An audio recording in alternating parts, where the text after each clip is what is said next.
Today's problem is to check that each number in the input data is a sum of two numbers in the preceding 25 numbers. So this is a curious problem. Let's begin. If you like my videos, feel free to do nothing. Just grab a cup of coffee and enjoy. I imagine a processor that reads numbers from the input stream of numbers, internally keeps a vector of 25 numbers, and then for each read number checks that it's a sum of two of the numbers in the internal buffer. And then if it is, puts a new number in the buffer and continues with the next number from the input stream. We start off by creating the Xcode project, and we input the input data directly into the CPP file, and then we read the input file using a basic E-string stream. Then I create a processor and some data types, helper types for that, like the number window, and I make that a standard library set so that it remains sorted for all the numbers I put in there. I think that will help me to find the sum because I can optimize. I don't have to do a deep, an exhaustive search through that set when it's sorted. Okay, so I carry on here and realize that I make the processor take the input stream as an argument, and I use it as by reference, trusting that the outer scope will keep the stream in place. So everything moves into the operator ++.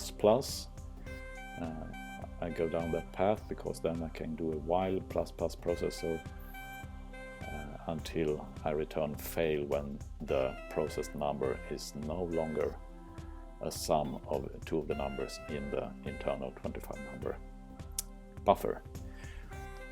Okay, I make a constant of the width of the buffer, 25 numbers, and now I just check that everything runs, but the code doesn't do anything yet. Okay, so I try to optimize here. So I use a find if to split the input buffer on depending on the number I'm searching the sum of, and I actually enter an error here. I don't think I don't think properly here. I need, of course, to split on the number that is double the input number, because around there and below the sum is, so that didn't work, but I will fix that later on. Okay, so here I now use the range in the set of numbers to search for the sum, and I use the range that I split on, and it gets a little bit convoluted here, but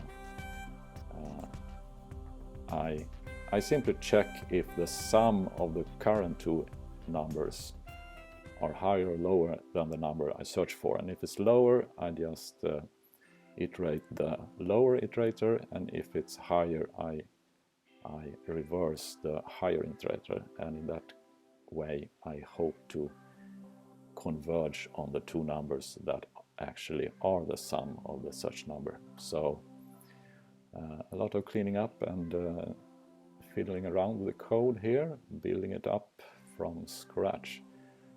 And now I realize, oh, I didn't think about that. I need to keep a track of what number to remove from the sorted set, and because it's sorted I lost the history, so maybe it's a better way of doing this, but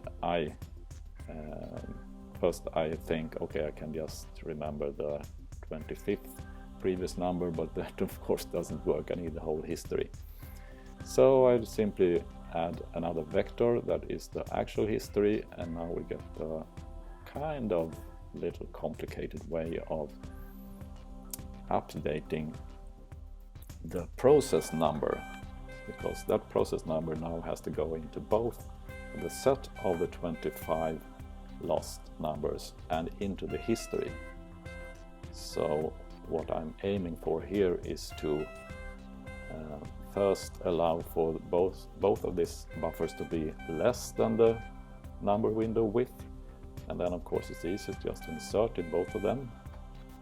But if it's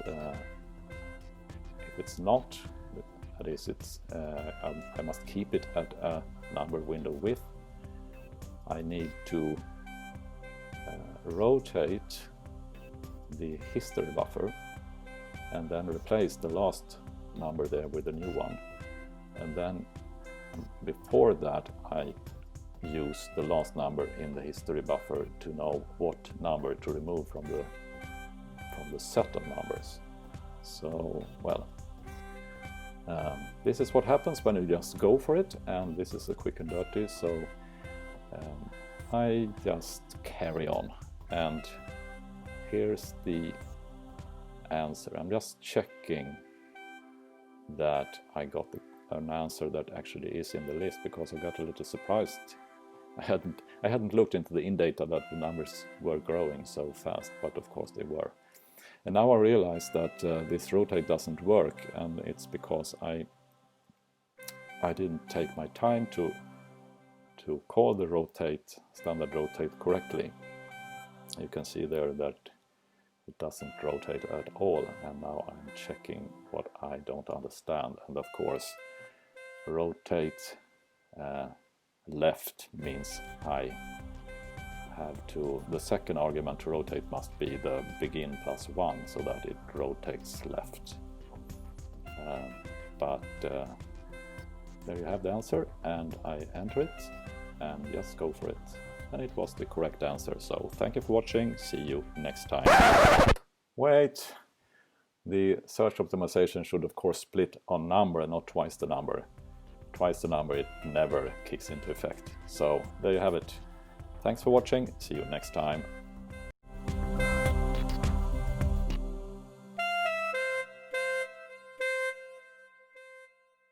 If you like my videos, feel free to do nothing. Just grab a cup of coffee and enjoy.